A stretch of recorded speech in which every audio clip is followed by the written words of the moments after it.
What's up, everybody, and welcome back to another episode of the JuiceBox presented by LOCKCITY. It's Whitey here today. Happy Tuesday or Wednesday, depending on when you're listening to this. Hope everyone's having a good start to the week regardless. Today we have episode 141 of the JuiceBox, which is going to be everything that you need to know for MLB action on Wednesday, July 23rd, including our best picks from each game and, of course, our JuiceBox Lock of the day. Overall, we are 62, 43, and 1 on JuiceBox Locks. We are up a total of 41.36 units in profit. That's obviously a 41% return on your money. If you're a $100 better, that's $4,136. If you're a $10 better, that is $413.60.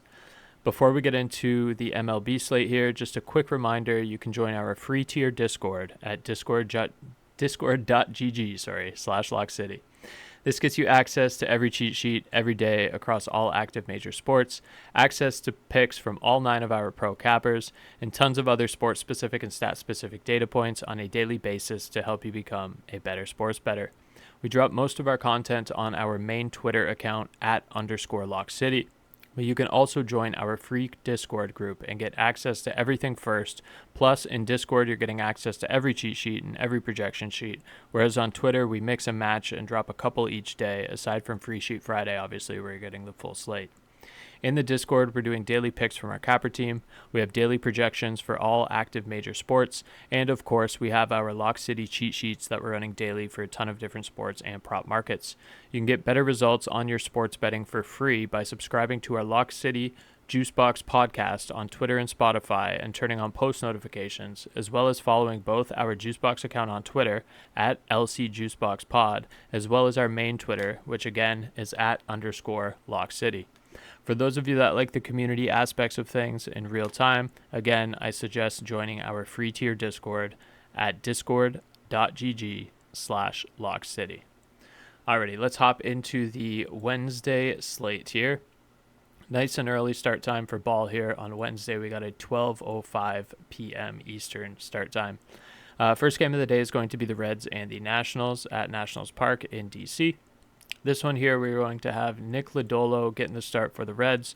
Lodolo is a left-handed pitcher, 7-6 overall with a 3.33 ERA and a 1.08 WHIP. Mike Soroka getting the start for the Nats. Soroka is a right-handed pitcher. He's 3-7 with a 5.10 ERA and a 1.15 WHIP. On the Soroka side of things, in terms of splits, when he's at home, he does still have a 5.06 ERA. He's got a 1-4 record, and batters are hitting .242 off of him at home. On the Lodolo side of things, in terms of splits, on the road, he's actually way better than he is at home. He's got a 2.56 ERA, 4-4 record, but batters are only hitting .200 off of Lodolo when he's on the road. As such, give me the Reds on the money line in this one, slight lean. Reds minus 140. I like that for the first game of the day. Next one up is going to be the Padres and the Marlins, 12:10 p.m. Eastern Time, Lone Depot Park, Miami, Florida. Looks like Dylan Cease is going to get the start here for the Padres, right-handed pitcher. He's 3-9 with a 4.64 ERA and a 1.30 WHIP. Sandy Alcantara, also a righty, is getting the start for the Marlins. He's 4-9 with a 7.14 ERA and a 1.49 WHIP. Dylan Cease has not been good on the road this season. He's yet to find a win. He's 0-6 with a 5.68 ERA and a 2.65 opposing batting average. On the Sandy Alcantara side of things, he's not good anywhere, but he is way worse on the road. At home, he still does have a 5.37 ERA. He's got a 3-4 record. Batters are hitting .234 off of him, which is average, but when you compare it to the .338 that they're hitting off of him on the road, it is significantly better. Regardless, I'm going to take the over in this one. Over 8.5 total runs, or over 8 total runs actually on Bet365, minus 110. I really like that for the 12:10 game between the Padres and the Marlins. Next one up is going to be the Giants and the Braves, 12:15 p.m. Eastern Time, Truist Park, Atlanta, Georgia. Justin Verlander gets the start here for the Giants. He's looking for his first win of the year. Verlander is 0-8 with a 4.99 ERA and a 1.51 WHIP. Spencer Strider gets a start here for the Braves. Strider's 4-7 with a 3.59 ERA and a 1.15 WHIP. Spencer Strider, in terms of his splits at home, he's only got a 2.75 ERA, so really good. Batters are only hitting 221 off of him. He's got a 3-3 record. He doesn't get a ton of run support from the Braves, but I think he will today against Verlander. On the Verlander side of things, obviously he's yet to pick up a win anywhere. In terms of splits on the road, he's got a 5.67 ERA. He's 0-3. Batters are hitting .316 off of Verlander when he's on the road. Give me the Braves here on the money line. There is a 30% chance of rain in this one, so obviously keep an eye on that. But give me the Braves here on the money line, -175. I feel really good about that one. Next one up, we are already going to find our JuiceBox Lock of the day. Surprise, surprise, we are going back to them. It's going to be the Detroit Tigers on the money line against the Pittsburgh Pirates. The Tigers are giving Troy Melton his first start here. I like what we've seen out of Melton. He just got called up yesterday afternoon. Bailey Falter is going to get the start for the Pirates. Falter's a left-handed pitcher. He's got a 6-5 record, 4.00 ERA, and a 1.22 WHIP. In terms of splits, Falter at home, he is 5-2 somehow, but he's got a 3.65 ERA. Batters are hitting .228 off of him, which isn't horrible. But the Tigers are the better team here. They're not going to lose a series in Pittsburgh. They lost the first game with Skeens on the mound there for Pittsburgh yesterday when I took the Tigers as the JuiceBox Lock. We're going to be going back to them here in a revenge spot. We also have them today, Tuesday, for our free play of the day, -1 run. For those of you that are tailing that, I look forward to cashing that with you as well. That was a great shout out from Trey there for the free play of the day. And for tomorrow, we're going to have them our JuiceBox Lock at a juicy -135. I think that's really good value for what is a much, much better team. The Tigers are 60-41 overall, 28-23 on the road. The Pirates are 21 games below 500 at the time of recording. They do barely have a record above 500 at home, but that's soon to change. They're going to pick up 2 more losses here to the Tigers. They will lose this series. Tigers on the money line, -135 as our JuiceBox Lock. Next one up is going to be the Angels and the Mets, 1:10 p.m. Eastern Time, Citi Field, Queens, New York. This is the only one that doesn't have a pitcher fully decided yet, or at least expected as of right now. What I've read, it looks like it could be Carson Fulmer for the Angels, but we don't have official odds for this game as a result of the undecided pitching. On the Mets side of things, we are expecting Sean Manaea. Sean Manaea is 0-1, but he's got a 2.45 ERA and a 1.09 WHIP. He's looked really good. Obviously, very, very small sample size. He's only pitched a total of 7 innings at home. Batters are only hitting .077 off of him for opposing batting average of 77. And in those 4 innings, he hasn't obviously given up a ton in terms of hits or runs, just 1 hit. It was unfortunately a home run, but he's got an ERA of 2.25 so far when he's at home.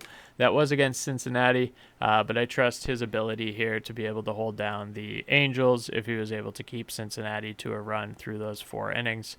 I think he'll probably go about 70-ish pitches here tomorrow, but regardless, I do lean the Mets. I don't have, again, official odds for this one because we have no idea who's starting for the Angels. If it's Fulmer, though, I do lean the Mets on the money line.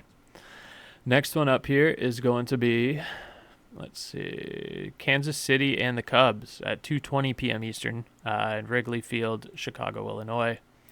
Seth Lugo gets the start here for the Royals. Lugo, right-handed pitcher, he's 6-5 with a 2.94 ERA and a 1.09 WHIP. Colin Rea gets a start for the Cubs. Rea's 8-3, 3.80 ERA and a 1.28 WHIP. Right off the bat, this is a good NRFI game. Both of these pitchers very good.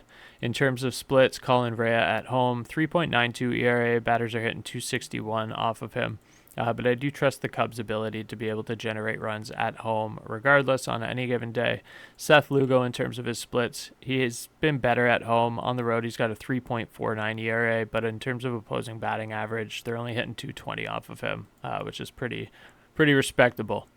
I'm going to lean the Cubs here in terms of a money line. I'm also going to go NRFI in terms of a best bet for this game. No odds out on that officially for the NRFI, but probably around -130 if I had to guess. Next one up is going to be 3:10 p.m. Eastern Time. That's going to be the Cardinals and the Rockies, Coors Field, Denver, Colorado. Looks like Andre Palante gets a start here for the Cardinals. He's 5-6, 4.71 ERA, 1.34 WHIP. Kyle Freeland, left-handed pitcher, gets a start for the Rockies. Really rough year for Kyle Freeland. 2-10, 5.19 ERA, 1.53 WHIP. In terms of splits, when Kyle Freeland's at home, he's got an ERA of basically 6, 5.98. He's 1-4, and batters are hitting a disgusting 3.49 off of Freeland when he's at Coors in the altitude. Andre Palante, in terms of splits on the road, he's got a 4.45 ERA. Batters are hitting 252 off of him. Palante's nothing to write home about. Give me the over in this game. It looks like we have some rain also, which I guess is something to be aware of. So no official over-under announced yet here.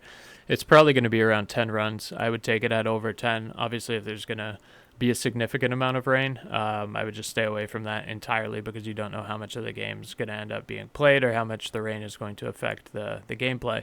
But as of right now, slightly is going to be over up to 10, I would play.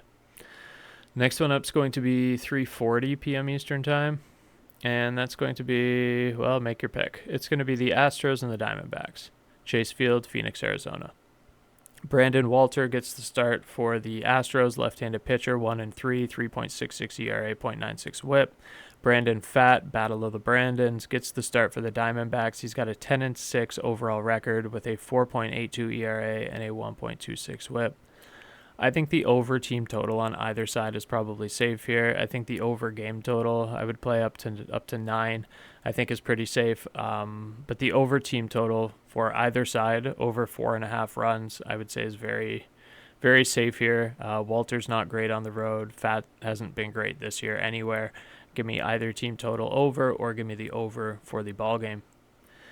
Next one up, obviously also 340, is going to be at T-Mobile Park. We got the Brewers and the Mariners. This one here is another juicy NRFI game for me. We got Quinn Priester getting the start for the Brewers. He's 8-2 with a 3.33 ERA and a 1.20 WHIP. Luis Castillo gets the start for the Mariners. He's 7-5 with a 3.21 ERA and a 1.21 WHIP. Like I said, NRFI in this one. Luis Castillo at home. Batters are only hitting 179 off of him. He's got a 2.06 ERA. Quinn Priester has looked good everywhere. Away from home, he's got a 3-1 record. He's got about the same ERA. It hovers around 3, regardless of where he is. He's 8-2 overall. He usually gets good run support from the Brewers here. But those runs aren't going to come in the first inning for this one. We're going to be going with the NRFI. It's probably, again, so no official odds out for it yet, but it's probably going to be around minus 140, given the two pitchers here in this matchup. Next one up, 4:10 p.m. Eastern Time, Dodger Stadium, LA, California. It's going to be the Twins and obviously the Dodgers. Chris Paddock gets a start here for the Twins. Paddock is 3-9 with a 5.14 ERA and a 1.31 WHIP. Tyler Glasnow gets a start for the Dodgers. Glasnow's 1-1 with a 3.10 ERA and a 1.14 WHIP. This one's going to be the Dodgers for me. They need to streak together some wins here. They had lost 10 of their last 12. They beat the Twins 5-2 last night. I think they'll probably sweep this series, so pending tonight's result, obviously. But I think they'll win tonight, and I think they'll win tomorrow on this 23rd game as well. Paddock, I don't trust him at all. Glasnow, I feel better about as long as this isn't the 1 in 10 games where he leaves due to injury. I trust the Dodgers to get it done here. It's gross on the money line. It's minus 240. Dodgers minus 1.5, minus 120. I feel better about. So we'll go with that. Next one up is going to be the Orioles and the Guardians, 6:40 p.m. Eastern Time, Progressive Field, Cleveland, Ohio. This game's got over written all over it. We got Charlie Morton headed out there for the Orioles. In Charlie Morton's last start, he got bombed by the Rays. He gave up 7 earned runs in 5 innings. On the road, he's got an ERA of nearly 7. It's 6.81. Batters are hitting 297 off of Morton when he's on the road. On the Slate Ciccone side of things, he's not great. At home, his ERA is 5.4. Batters are hitting 263 off of him. In 28 innings, he's given up 30 hits for 17 earned runs, including 8 home runs. He's walked 8 batters in there as well. Give me the over in this one. It's going to be over 8.5. I'd play it up to over 9 probably as well for the Orioles and the Guards. Next one up is going to be the Red Sox and the Phillies. I lost where I was on the page for a moment. Red Sox and the Phillies, 7 o'clock p.m. Eastern Time, Citizens Bank Park, Philadelphia, Pennsylvania. Lucas Giolito gets a start for the Red Sox. He's 6-2, right-handed pitcher, 3.59 ERA and a 1.24 WHIP. Jesus Luzardo gets a start for the Phillies, one of their many exceptional pitchers. Left-handed pitcher, 8-5, 4.29 ERA, 1.43 WHIP. He's gotten bombed a couple of times this year. It seems like when he has a bad start, he bounces back with a good start before he has another bad one in there, with the exception of Milwaukee and Toronto when he got bombed back-to-back. But give me the NRFI in this one as a best bet as well. These two pitchers, obviously both great. So when the odds come out for this, again, it's probably going to be around minus 140. But give me the NRFI in this one. I quite like that. Next one up, third last game of the night already, 7:07 p.m. Eastern Time. We actually have no West Coast games on this slate. It's going to be the Yankees and the Blue Jays at Rogers Centre in Toronto, Ontario. Another really good NRFI game. We got Max Fried headed out there for the Yankees. He's good regardless of where he is. Overall, he's got an 11-3 record, 2.43 ERA, 1.01 WHIP.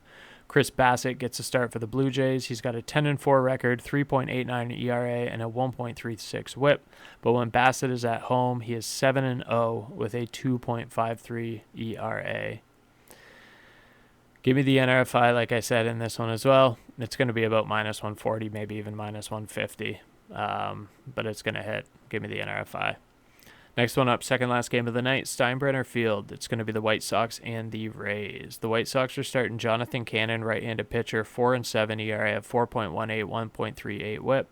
And Taj Bradley gets a start for the Rays. Bradley 6-6, 4.35 ERA, 1.24 WHIP. Give me the Rays in this one. No odds out for it yet officially. Looks like big chance of rain, 75%. So out of all the games, this has the biggest chance of rain on the slate. But give me the Rays minus 200 on the money line should this game be played. I do feel good about that. Last game of the night is going to be the Athletics and the Rangers, Globe Life Field, Arlington, Texas. We got J.P. Sears, left-handed pitcher, getting the start for the Athletics. He's 7-8 with a 5.13 ERA and a 1.28 WHIP. For the Rangers, I'm not sure if it's going to be Pat Corbin or Nate Eovaldi. ESPN says Pat Corbin. If that's the case, he's 6-7, 3.91 ERA, 1.29 WHIP. His last start, he held the Tigers scoreless in a win. He looked really, really good. If it's Eovaldi, obviously even better for the Rangers. He's 7-3 with a 1.58 ERA. Give me the Rangers regardless. If Corbin starts, they'll probably be about minus 140 on the money line. I like that. If Eovaldi starts, I don't know if he's hurt. I thought he was hurt. So let's just let's see if we can fact check ourselves and maybe do process of elimination. No, it looks like he's active. Cool. Okay. Well, if it's Eovaldi, I like him even better. It'll probably be around minus 200 on the money line, but it'll be Rangers all day. Circling back up to our JuiceBox Lock of the day. Again, that's going to be found with the Tigers on the money line like it was on Monday. So for this one here, Tigers minus 135. We got Troy Melton getting his first start going up against Bailey Falter for the Pirates. Falter's not a great pitcher. He's 6-5. He's been a little bit better at home, but the Tigers are just too dangerous, too good of a team. They're not going to lose a series to Pittsburgh. In Pittsburgh, they're going to end up winning this. They lost the first game of the series on Monday, obviously with Skeens on the bump. They'll win tonight on Tuesday. They'll win again tomorrow on Wednesday. Give me the Tigers to win the series. Give me the Tigers on the money line minus 135 for a JuiceBox Lock. All right, y'all. I will see y'all very shortly for UFC, but then we'll be back here for MLB on Thursday for everything that you need to know for the Thursday slate. We'll bring out some cash here with the Tigers for the Wednesday, July 23rd slate, and hope to see y'all back here on Thursday. Thank you for listening. Peace.